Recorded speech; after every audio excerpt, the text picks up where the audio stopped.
Anime. Why is it that so often I find a show that completely captivates me, but when someone asks me for a recommendation, I just can't bring myself to bring it up? Several times, I'll find myself enjoying the hell out of a show that has so much going for it. Great characters, great story, great message, great world. Some combination of factors that just make it an absolute treat to watch. Unfortunately, along with all those great aspects, there seems to be that one huge but attached to it. Some other factor about it that just makes it so hard to say, oh yeah, you should totally check out this show. This show is absolutely fantastic and you'll love it. It honestly sucks, as this applies to some of my favorite shows.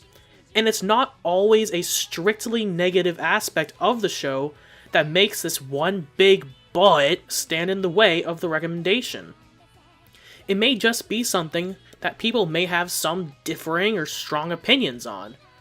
Regardless though, it lands it as one of my shows I'd love to want to recommend. And the first of these shows that I'm going to cover is one that I've talked at length about with various friends, and thus thought it would make a great first entry into this series. And before I get into it, I feel the need to stress the following fact. I do not hate this show. Quite the opposite, in fact. It's a show that I genuinely really adore. I just have a hard time recommending it to people because of one particular aspect that I will get into. And for anyone who knows the show, will likely come as no surprise.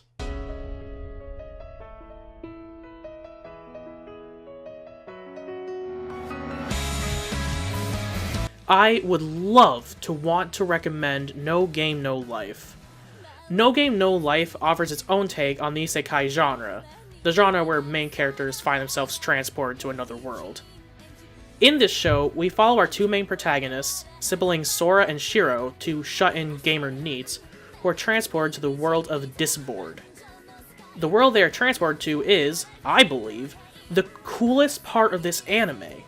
In this world, any and all conflicts that arise, regardless of how big or petty they might be, are settled through playing games. Fortunately for Sora and Shiro, the two of them were some of, if not the greatest gamers from Earth. Shiro brings the analytical know-how, while Sora brings the ability to gauge and read his opponents. Combined, the two make for an incredible force and quickly find themselves climbing the social ranks as a result of many risky games and wagers. And it is these games that make the show so much fun to watch. The games featured are both classic and modern games, but often with some outrageous twist to The games featured are both classic and modern games, but often with some outrageous twist to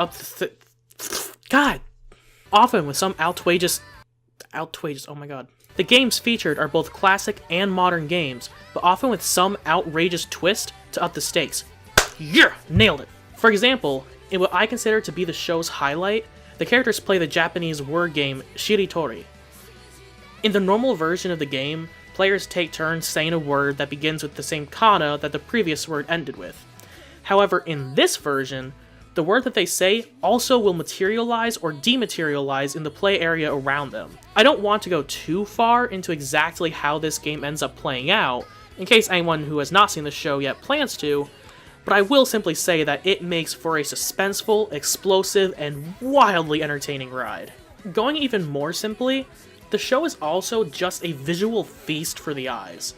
The coloring style used throughout the show is incredibly unique and unbelievably eye-catching.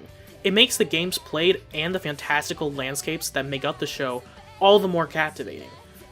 After spending this time hyping up the show, it's time for the inevitable but.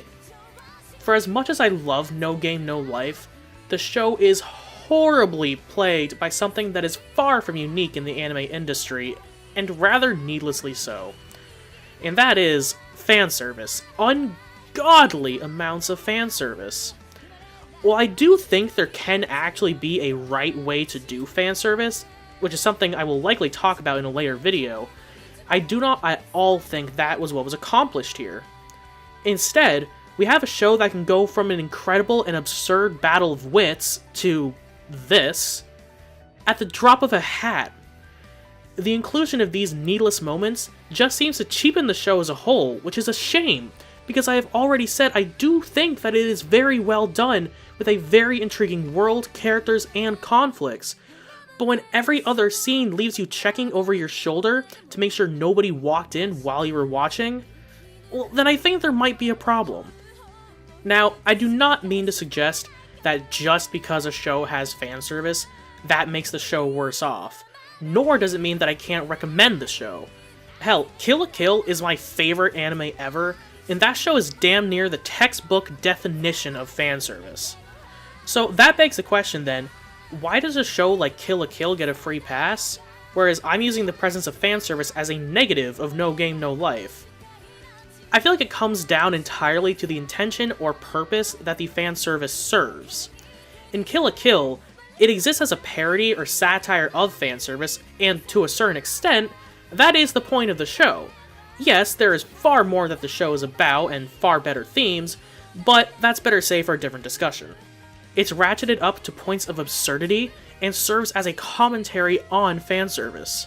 In other shows, however, and certainly in No Game No Life, it really only serves the purpose of eye candy, sexualization, and exploitation for the sole purpose of sexualizing and exploiting for the, likely assumed, largely straight male audience. Now, as I said, I do feel there are right and wrong ways to go about utilizing fanservice, and I will give No Game No Life credit where credit is due. There is a scene where they use it in a way that I think was actually rather clever and entertaining. During the Shiritori game I mentioned earlier, Sora utilizes one of his turns to rid the play area of all ladies' clothing. However, in previous turns, he had also made sure to first get rid of the things that would have made this a larger problem. Nipples, and, well, he uses a different word for it, but vaginas. As a result of this, nothing technically lewd made it onto the screen, and thus no censoring was actually needed. And that was the joke, a joke on what actually makes something too mature to be shown on screen. It wasn't just fan service for fan service sake. It served a purpose that was at the very least somewhat bigger than that. And that's where the distinction lies. When it goes beyond just, hey, let's throw some eye candy up on the screen for a bit, give them something nice to look at for a sec. But that was really it. Aside from that one moment, the rest of the fan service was just overabundant and pointless. Hell, there's even a character in the show, Stephanie, whose entire purpose literally just seems to be there to keep showing off skin for the camera. Speaking of skin, it seemed as if they felt it necessary to have a new bath scene every time a new female member joined the cast. Oh, the audience hasn't gotten a good look at you yet, let's change that. Let's at least keep it equal, shall we? Where's our shot of Sora's glorious ass gracing the camera? I demand justice!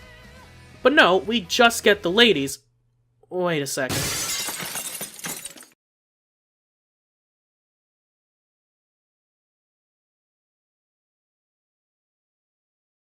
Come on, Japan. So, now is what is probably the ironic part of shows I love to want to recommend. Do I think you should check out No Game No Life? Yes, absolutely. As I said, No Game No Life is an incredible ride with fun characters and engaging games and conflicts. But that's only if you'll be able to get past the sheer amount of fan service that plagues the show, which I know can be a turnoff for a lot of people when choosing a new series to get into. I would love to be able to recommend this show without that clause on the end, but that's the exact reason why it finds itself in this video. But who knows, maybe it'll get better when Season 2 comes out. So, what do you think? Does the fan service of No Game No Life detract from the show as a whole? Does fan service have that power in general, or is the quality of a show completely separate? Let me know your thoughts in the comments below on whether or not you agree with anything I've said. Before I move into my typical closer, let me also just give a quick shout out to my buddy Doug. My microphone shit the bed just before recording, but he let me borrow his and is the only reason why this video got out when it did. Please take a moment to like and subscribe. I am super thankful for those of you who are joining me at the start of this journey. It honestly means a lot to me and helps give me motivation to see it through. Also, if you feel so inclined, swing by my Patreon. As I've said, these videos take a lot of time and effort, so if you enjoy what I put out, then please consider helping with what you can.